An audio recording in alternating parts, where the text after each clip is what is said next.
Hello students, how are you all? I hope you are all fine and enjoying your online video classes.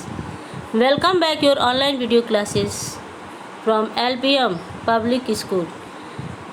I am your subject teacher of Hindi LPM Public School which is situated in गोला बाजार गोरखपुर। देखिए ये है बच्चों, ये है आपकी Hindi second paper Hindi व्याकरण की बुक। ओके, तो आइए हम इसमें हिंदी व्याकरण में पढ़ते हैं। आज का हमारा टॉपिक है वर्ण। ओके, पाठ तीन आज का हमारा टॉपिक है वर्ण। ओके,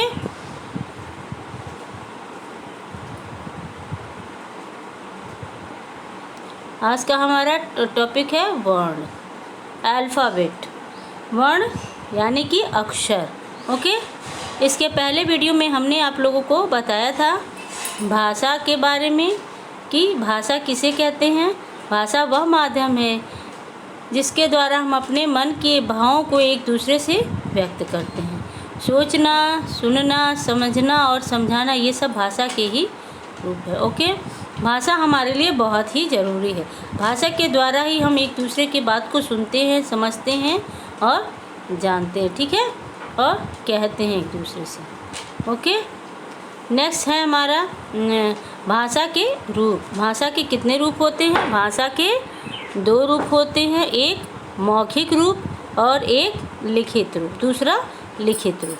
तो मौखिक रूप वह होता है जब हम बोलकर अपनी बात को किसी से कहते हैं, वह भाषा का मौखिक रूप है। और जब हम लिख कर किसी को से अपनी बात को कहते हैं तो वह भाषा का लिखित रूप होता है। ओके, तो ये था हमारा भाषा और भाषा के प्रकार। इसके पहले वीडियो में आप लोगों ने पढ़ा था। आज इस वीडियो में आप पढ़ेंगे वर्ण। ओके, तो चलिए देखते हैं वर्ण। देखिए यहाँ पे वर्ण, जब हम बोलते हैं तो हमारे मुख से कुछ ध्वनियाँ निकलती हैं, जैसे गुलाब और कमल आदि। गुलाब की ध्वनि है, देखिए यहाँ पे आप ग प्लस उ प्लस ल प्लस आ प्लस ब प्लस अ।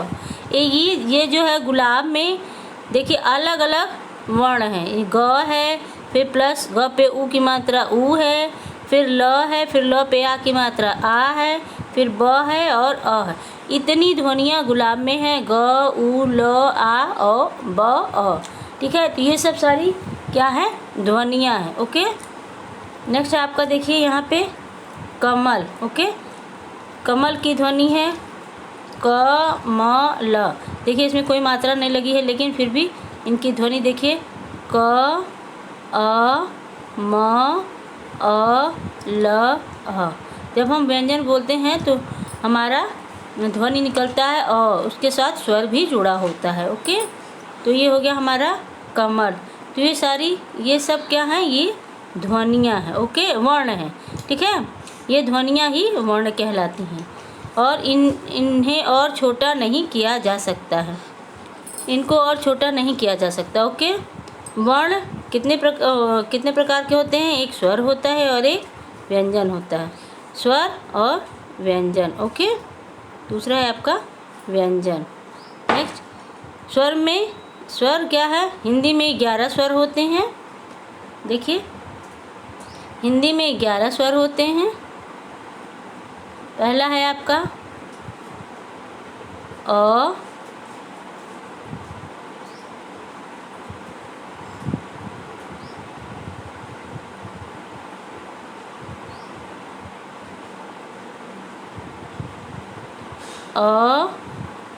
आ, इ, ई,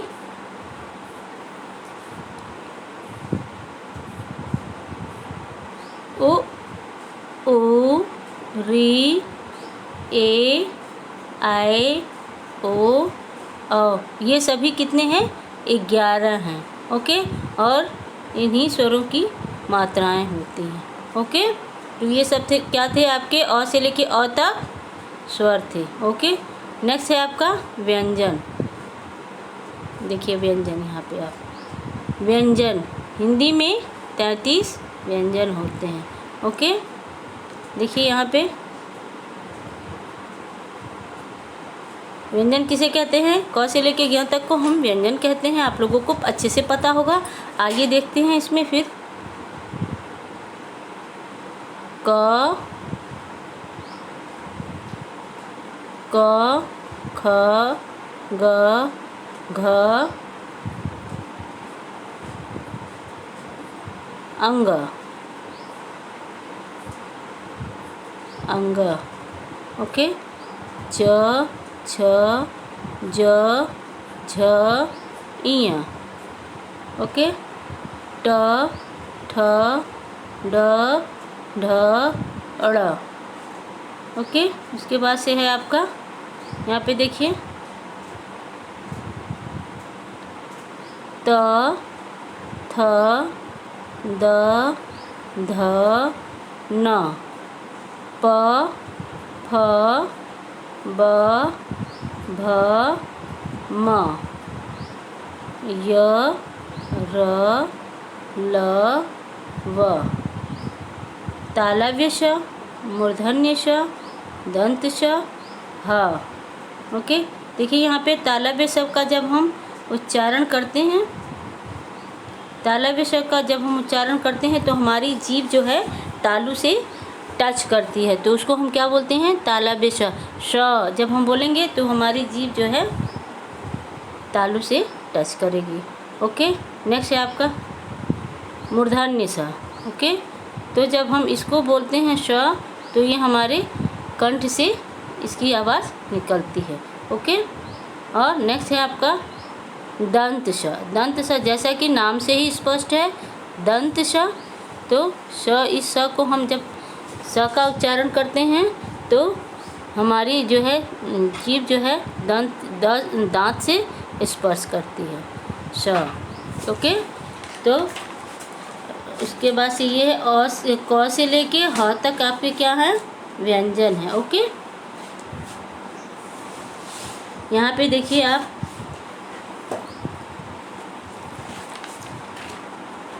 अंग और अह स्वर में आपको अ से लेके अ तक बताया गया था कि ये मात्राएं होती हैं, ये 11 होते हैं। यहाँ पे देखिए अंग और अह ऐसे वर्ण हैं जो ना स्वर हैं और ना ही व्यंजन हैं।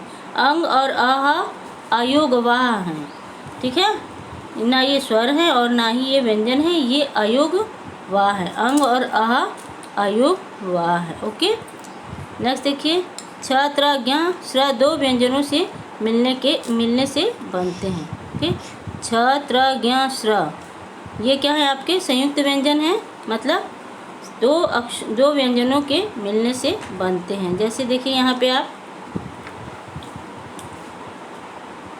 क छ कैसे बना हुआ है, क प्लस श, क प्लस स से छ बना है। ज्ञ ज प्लस इञ से बना है, ज्ञ।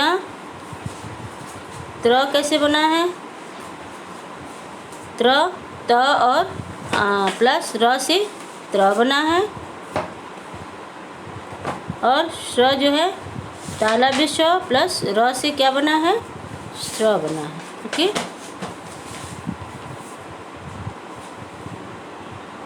अड़ा और ढ भी आपके छ त्र ज्ञ श्र आपके संयुक्त व्यंजन हैं और ड़ और ढ आपके अतिरिक्त व्यंजन है। ओके, तो अंग और अह को अयोगवाह माना गया है, ये ना स्वर हैं और ना ही व्यंजन हैं। और छ त्र ज्ञ श्र आपके संयुक्त व्यंजन होते हैं, ये दो व्यंजनों के मिलने से बनते हैं। जैसे आपको बताया गया, मैंने बताया कि क और श को मिला के छ बनता है, ज्ञ र ज और इञ को मिला के ज बनता है, ज्ञ बनता है। और त्र और त और र को त्र बनता है मिला के, और श और र को मिला के श्र बनता है। ओके, और ड़ और ढ को हम क्या मानते हैं, अतिरिक्त व्यंजन मानते हैं। तो वर्ण आपके समझ में आया होगा बच्चों, आपके समझ में वर्ण आ गया हो तो वर्ण किसे कहते हैं। जैसे हम अ आ छोटी छोटी वर्ण, जो वर्ण वह है जिसको जो हमारे मुख से जो ध्वनियाँ निकलती हैं उसको हम वर्ण कहते हैं। ठीक है, वर्ण 2 प्रकार के होते हैं, स्वर और व्यंजन। अ से लेके अ तक स्वर 11 होते हैं स्वर, और क से लेके ह तक व्यंजन होते हैं और ये 33 होते हैं। ओके,